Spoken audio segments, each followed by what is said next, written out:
Hello ગાય, જય માતાજી, જય શ્રી કૃષ્ણ, રાધે રાધે. તો આજે છે નાગપંચમી. તો આજે બધા નાગ બાપાને પૂજવા જતા હોય. તો આજે અમારે માનસીને એને હાઈતમ આઈટમનો પ્રોગ્રામ આજ રાખ્યો છે. જન્માષ્ટમીનું ઉજવણી કરશે નિશાળે ઓલા સ્કૂલે. તો જો માનસીને એની બેનપણી બી આવી ગઈ છે, આ બે તૈયાર થઈ ગયું છે. તો બે જાય છે. ચલો ચલો. જય માતાજી, જય શ્રી કૃષ્ણ. આજે છે નાગપંચમી. તો આપણે નાગ બાપાનું પૂજન કરી અને પ્રસાદી ધરાવી. તો આપણે જો અહીંયા તૈયારી કરી રાખી છે. તો આપણે હવે નાગ બાપાનું ચિત્ર બનાવવાનું છે. તો અહીંયા નાગ બાપાનું મંદિર બનાવશું. તો અહીંયા જો નાગ બાપાનું મંદિર બનાવવાનું છે.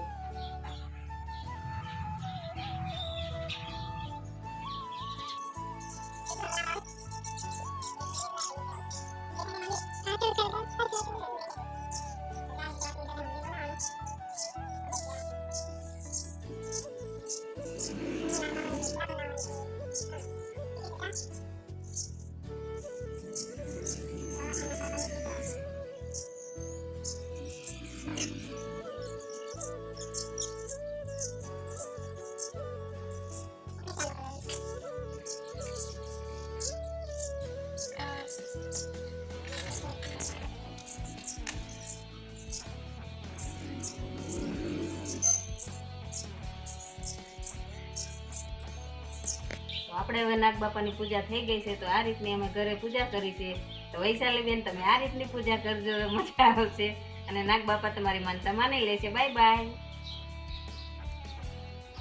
તો આ અમારે નાગ બાપાનું મંદિર બનાવ્યું ને એમાં નાગ બાપાના ચિત્ર બનાવ્યું. તો નાગ બાપાને જે નાગલા ચડાવી દીધા છે અને અહીંયા થઈ ગઈ છે પ્રસાદ ધરી દીધી છે અને દીવો ને અગરબત્તી.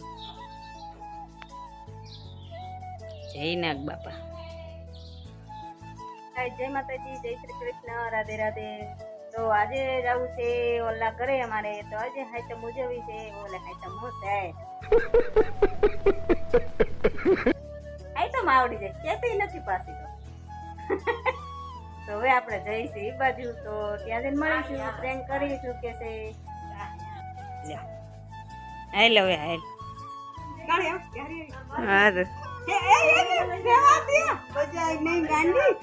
આ બે ભાણીઓ આવી ગઈ જો અમારે હાઈતમ કરવા.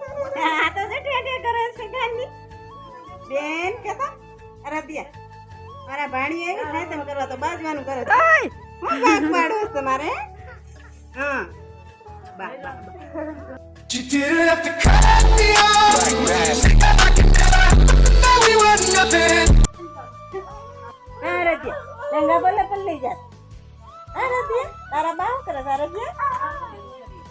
તારા બા કુણા બાન ગઈડા બાન અને માસી તો જો પૂરી બનાવે છે. અને કાલની આવીને રાંધે છે. ઘડીક રાંધે ને ઘડીક ખાય ને ઘડીક પીવે. અને આ માસી બે જો ને બે ગયા હે પૂરી ખાવા બે ગયા. બંસી બંસી હા લાવ બંસી. હા આવું છે. એ તો બળિયો લે છે. આમ જો તમારી ડોઈ મારવાનું કરે છે. બાય જો કેટલું બધું રાંધી વાળ્યું બેઠા બેઠા.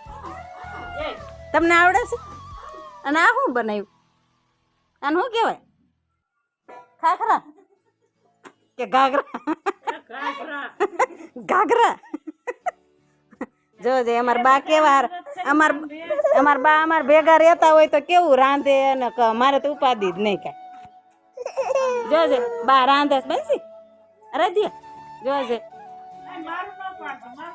બાનું ન પાડતી. હું ન પાડે? ખબર પડે ને કે બા રાંધે.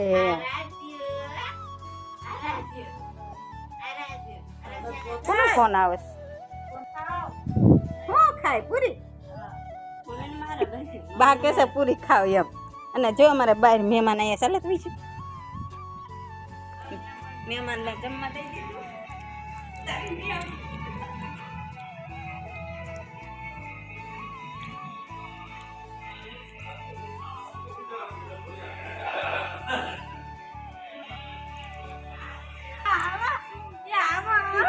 હાલો હવે ઘરે જવું છે. અમે આરત્યાને તેડતા જઈશું.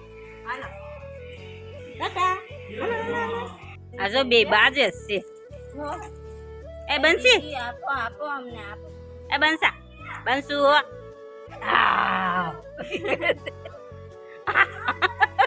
કાલે આવી હો.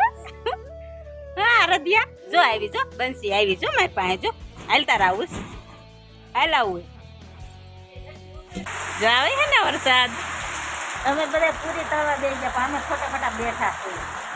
આ સીમા અમારે તળસ પૂરી અને આ માણસો જ બેઠો હશે, કઈ કામ નથી કરાવતો ને કે ખાવાનું કરે, ખાવાનું કામ કરે ને સાતસો તો આમ સરસ વળે.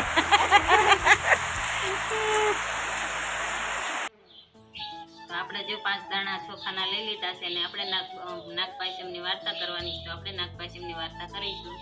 તો શ્રાવણ વ્રત પાંચમ એટલે નાગપંચમી. તે દિવસે વ્રત કરનારને સવારે વહેલા ઉઠીને નાહી ધોઈને પાણીયારે નાગનું ચિત્ર દોરી ઘીનો દીવો કરી પૂજા કરવી. પછી કુલેરનું નિવેદ ધરાવવું ને એકટાણાના આગલા દિવસે પલાળેલા મગ, મઠ, બાજરી, કાકડી અને અથાણું ખાઈ શકાય. આ વ્રત કરનારને ઉપવાસ ઉપર નાગદેવની કૃપા ઉતરે છે. તો આપણે નાગ બાપાના નિવેદમાં કુલેર નથી કરી, આપણે કર્યા છે તલવટ ખાંડીને એનો સસ્તો મૂક્યો છે પ્રસાદમાં. તો એ તલવટનો જ ધર્યું છે. તો બાય બાય.